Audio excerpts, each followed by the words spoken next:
Morning, students. അടുത്ത question ആണ്. The value of tan sin inverse 7/25 is equal to.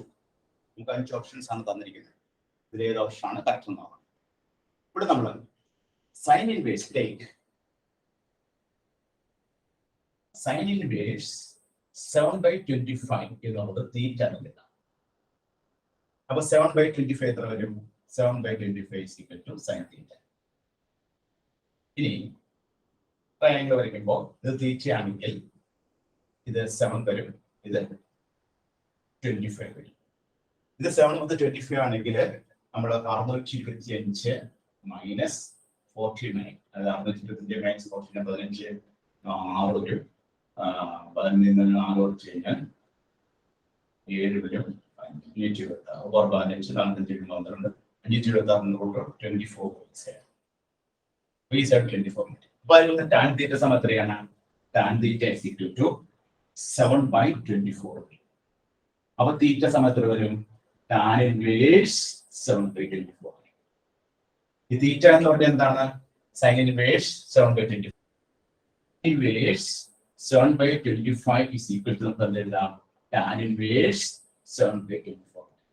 നമ്മുടെ ക്വസ്റ്റ്യനിൽ tan of sin inverse 7/25 എന്ന് പറയുന്നത് എഴുതുന്നു tan inverse 7/24. അപ്പോൾ നമുക്ക് കിട്ടുന്ന ആൻസർ എത്രയാണ്? 7/24. 7/24. Option C is the correct answer. Option C ആണ് ഇതിന്റെ കറക്റ്റ് ആയിട്ട് ആൻസർ. അപ്പോൾ ഇവിടെ നമ്മൾ സെലക്ട് ചെയ്തോളൂ sin inverse 7/25 ന് തീറ്റ നോക്കുന്നു.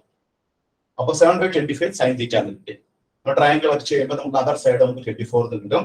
ആ 24 വെച്ചിട്ട് നമ്മൾ tan തീറ്റ എടുക്കുന്നു. tan theta is equal to 7/24. അപ്പോൾ തീറ്റ is equal to tan inverse 7/24. തീറ്റ എന്ന് പറയുന്നത് എന്താണ്? sin inverse 7/25 ആണ്. അപ്പോൾ sin inverse 7/25 ന് പകരം നമുക്ക് ആര് എഴുതാം? tan inverse 7/24 എഴുതാം. തന്നിരിക്കുന്ന ക്വസ്റ്റ്യനിൽ sin inverse 7/25 എന്ന് പറഞ്ഞാൽ എന്ത് എഴുതി? tan inverse 7/24 എന്ന് എഴുതി. അപ്പോൾ tan of tan inverse 7/24 എന്ന് പറഞ്ഞാൽ എത്രയാണ്? 7/24. 7/24 is the correct answer. Option C is the correct answer. അടുത്ത question.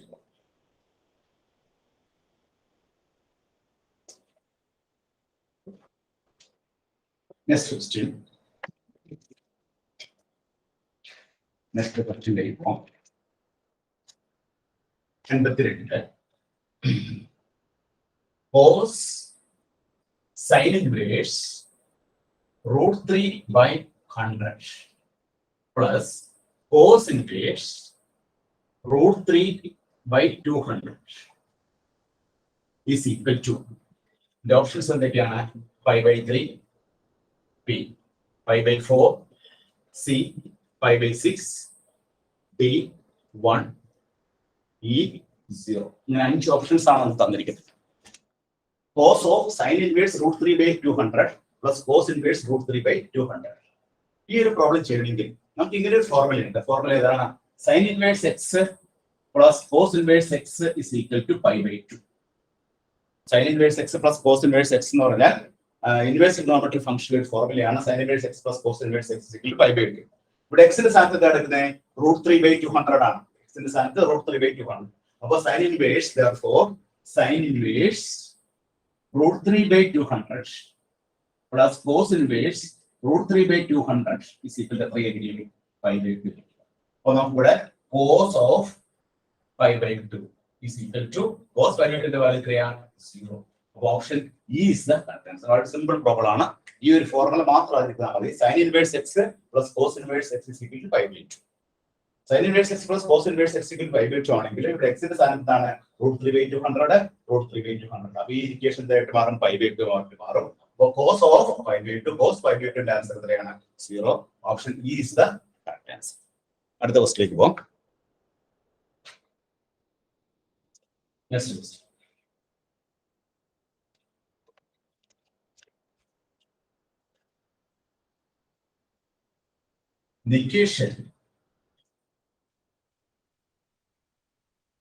The equation of the straight line parallel to y is equal to minus 3x and passing through passing through the point 3 minus 2 is option A. Y is equal to minus 3x plus 7. Option B. Y is equal to minus 3x plus 9. Option C. Y is equal to minus 3x minus 1.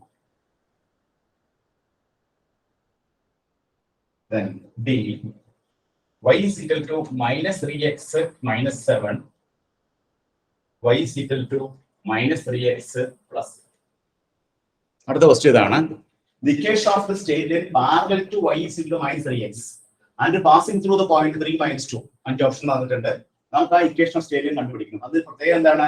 ആ line y is equal to minus 3x ന് parallel ആണ്. അപ്പോൾ y is equal to mx plus c. തന്നിരിക്കുന്ന line എന്തിന് parallel ആണ്? y is equal to minus 3x ന് parallel ആണ്. അപ്പോൾ എംഡിന്റെ ഇവിടെ സ്ലോപ്പ് എത്രയാണ്? ഇവിടെ slope is equal to minus 3. ഇവിടെ സ്ലോപ്പ് എത്രയായിരിക്കും? y is equal to minus 3. ആറ് ലൈൻ ആകുമ്പോൾ രണ്ട് ലൈനിന്റെ സ്ലോപ്പ് തുല്യമായിരിക്കും. അപ്പോൾ നമുക്ക് y equal to mx plus c എന്നുള്ളത് m സ്ലോപ്പിന്റെ വാല്യൂ കിട്ടി. സ്ലോപ്പിന്റെ വാല്യൂ minus 3 കിട്ടി. അപ്പോൾ y is equal to minus 3x plus c. ഇനി ഈ ലൈൻ നമ്മൾ 1 കൊടുത്താൽ 1 passes through ഏതിലൂടെ കടന്നു പോകുന്നത്? 3 minus 2 ലൂടെ കടന്നു പോകും. എന്ന് പറഞ്ഞാൽ minus 2 is equal to minus 3 into 3 plus c എന്ന് വരും. That is minus 2 is equal to minus 3 into 3 എത്രയാണ്? minus 9 വരും plus c. Therefore c യുടെ വാല്യൂ നമുക്ക് വരും minus 2 plus 9 വരും. That is 6 is equal to 7. c യുടെ വാല്യൂ 7 വരും. അപ്പോൾ നമ്മുടെ ഫൈനൽ ആൻസർ എന്തായിരിക്കും? y is equal to minus 3x. c ക്ക് വരെ നമ്മൾ എന്ത് കൊടുത്തു? 7. അപ്പോൾ നമ്മുടെ final answer y is equal to minus 3x plus 7. Option A is the correct answer. Option A ആണ്. ഇത് വളരെ സിമ്പിൾ പ്രോബ്ലം ആണ്. ഒരു ഇക്വേഷൻ സ്റ്റേറ്റ് ലൈനിന്റെ ഇക്വേഷൻ കണ്ടുപിടിക്കണം. ഇക്വേഷനിലെ ആ ലൈനിന്റെ പ്രത്യേകത എന്താണ്? y is equal to minus 3x ന് പാരലൽ ആണ്. y is equal to minus 3x ന്റെ സ്ലോപ്പ് തന്നെയായിരിക്കും നമ്മൾ കേഡ് ചെയ്ത ലൈനിന്റെ സ്ലോപ്പ്. അപ്പോൾ സ്ലോപ്പ് നമുക്ക് എത്ര കിട്ടി? minus 3 കിട്ടി. അപ്പോൾ y is equal to minus 3x plus c കിട്ടി. എന്നിട്ട് ആ ലൈൻ ഏതിലൂടെ പാസ് ചെയ്ത് പോകുന്നു? 3 minus 2 എന്ന പോയിന്റിലൂടെ പാസ് ചെയ്ത് പോകുന്നു. അപ്പോൾ x നും y ക്കും നമുക്ക് എന്ത് കൊടുക്കാം? 3 minus 2 കൊടുത്തു കഴിയുമ്പോൾ c യുടെ വാല്യൂ കിട്ടും. c യുടെ വാല്യൂ 7 കിട്ടും. Therefore equation of the line, required line equation എന്താണ്?